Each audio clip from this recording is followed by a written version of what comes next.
Hey, welcome back to Chris's Sports Podcast. I'm Chris, by the way. Baseball Hall of Famer Willie Mays passed away last night at the age of 93. He played for the Giants and the Mets. He won the 1954 World Series with the Giants. He was a two-time MVP, a 24-time All-Star, and won 12 Gold Gloves. He has sixth all-time with 660 home runs. He was inducted into the Baseball Hall of Fame in 1979, right around the time I started watching baseball. I think he was one of the last living players to follow Jackie Robinson in breaking the color barrier. The Mavericks season ended when they lost to the Celtics in Game 5 of the NBA Finals. With the win, the Celtics now have 18 NBA titles, the most in NBA history, and third among the four major sports leagues. New York Yankees have the most with 27 World Series, while the Montreal Canadiens have the second most with 24 Stanley Cups. A write-up in the Fort Star Telegram said that Mavericks guard Luka Doncic has some growing up to do. That's what they said, and he probably does. Anyway, in a post-game press conference, Mavericks guard Kyrie Irving said failure can inspire you beyond measure. After the end of the season, Mark Cuban is no longer the owner of the Mavericks, but at least he still has Shark Tank. The NBA draft will be next week on Wednesday and Thursday. The Rockets have the third pick. They got in a trade with the Nets, while the Spurs have the fourth pick, the eighth pick, and again at 35. They got the eighth pick in a trade with the Raptors, while the Western Conference champion Mavericks pick 58. In baseball, the Astros put pitcher Justin Verlander on the 15-day IL with neck discomfort. Apparently, he's been having those issues for some time now, which isn't good. They ended up calling a pitcher Nick Hernandez from Sugarland, who they just sent down to Sugarland on Sunday. Kyle Tucker may have to have a rehab assignment with the right shin contusion. Jordan Alvarez didn't play in last night's game against the White Sox. On the radio broadcast on iHeart from 7 to 90, Robert Ford and Steve Sparks said it was a family emergency or something like that. The Astros ended up losing to the White Sox 2-0. Jonathan Cannon got the win for the Sox, while Framber Valdez took the loss for the Astros, and John Brebbia got the save. Valdez did strike out 5 and walked 5 in his 7th quality start. Manager Joe Espada got thrown out of the game after arguing with home plate umpire over a called strike.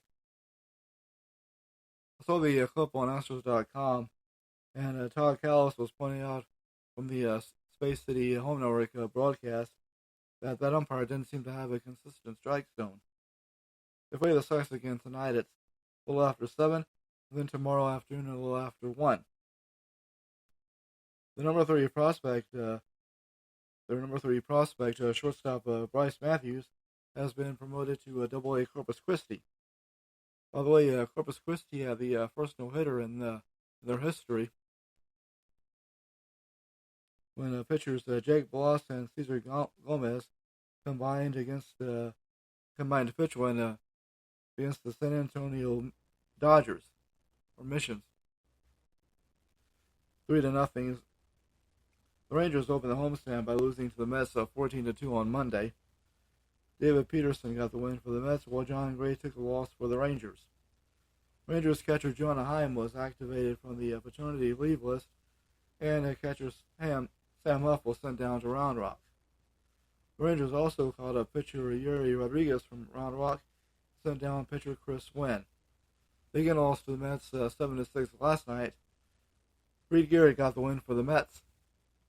Kirby Yates took the loss in relief for the Rangers, while Edwin Diaz got the save for the Mets. The Rangers wasted a quality start for pitcher Michael Lorenzen, who struck out 3, walked 1, and gave up 3 earned runs. Designated hitter Josh Smith hit his 5th home run in the 5th off of Mets starter Luis Severino, and left fielder Wyatt Langford followed it with his 2nd home run in the same inning, also off of Severino. It's their 5th straight loss. They actually had the lead 6-2 going into the 6th. In the post-game presser, manager Bruce Bochy said they let the game slip away. I remember he played for the Astros. He was their catcher around the time I started following them in the late 70s, early 80s. Before he won 3 World Series with the Giants as a manager, he's probably best remembered for being run over by Pete Rose in Game 5 of the 1980 NLCS. I was at that game. Yeah, I was, really. Anyway, they wrap up the series against the Mets tonight, and they're off tomorrow, but the Royals come in for a 3-game series over the weekend. And Max Scherzer is on his way back. They'll certainly need him. The old minor league park in Fort Worth, LaGrave Field, is going to be torn down. Coming up, we'll get Texans and Cowboys off-season news.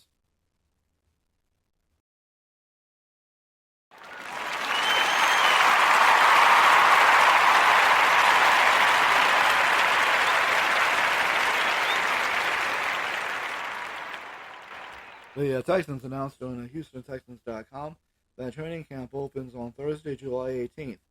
There's going to be 8 practices open to the public. DallasCowboys.com reported that the Cowboys signed 2 players who have played in the UFL this spring. They are linebacker Willie Harvey, who played for the St. Louis Battlehawks, and cornerback Darian Connolly from the DC Defender. Connolly was drafted by the Raiders in 2017.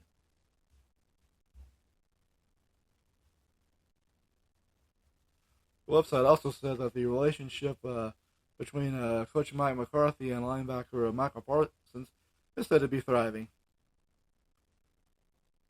In the NHL and the Stanley Cup Finals, the Edmonton Oilers staved off elimination when they beat the Florida Panthers 5-3 in Game 5 last night in Miami, or outside of Miami. They still trail the Panthers 3-2. The series goes back to Edmonton for Game 6 and 7. The Oilers are trying to be the first team from NHL team from Canada to win the Stanley Cup since the 1992-93 Canadiens. In the NBA news, the Lakers are still looking for a new coach. They fired Darvin Ham after one season when they got eliminated by the Nuggets in the first round. Here one of the names I keep hearing about is J.J. Redick as the front runner. Right now he's an analyst for ESPN. They also saw where the Pistons fired their coach. In Texas college sports, the Texas Longhorns have college football playoff goals this season. It's also their first season as an SEC school. They'll renew rivalries with Texas A&M and Arkansas this season. Their first SEC game will be when they host Mississippi State. Then they'll play Oklahoma in the Red River Shootout. Former Longhorns QB Colt McCoy told Athlon Sports that he's thinking about going into coaching. Texas A&M advanced in the College World Series with a 5-1 win over Kentucky on Monday night. Questions on the UT football. The Mississippi State game, which is their first SEC game, will be see here. It will be Saturday, September 8th at home against Mississippi State, then Oklahoma 2 weeks later in the Red River Shootout. Okay.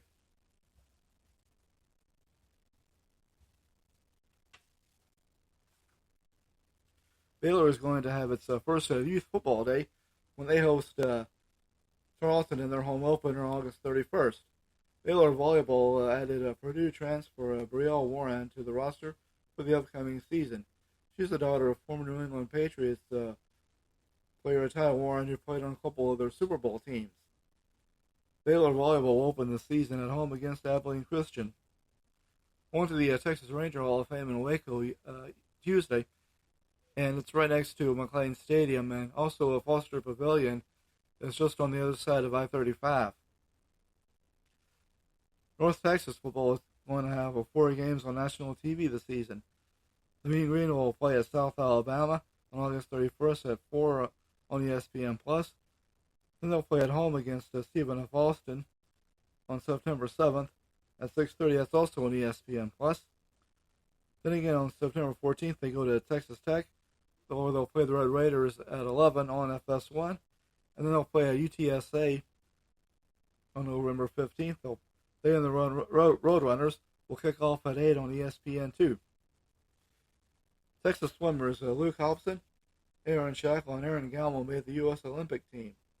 The Olympics will be next month in Paris.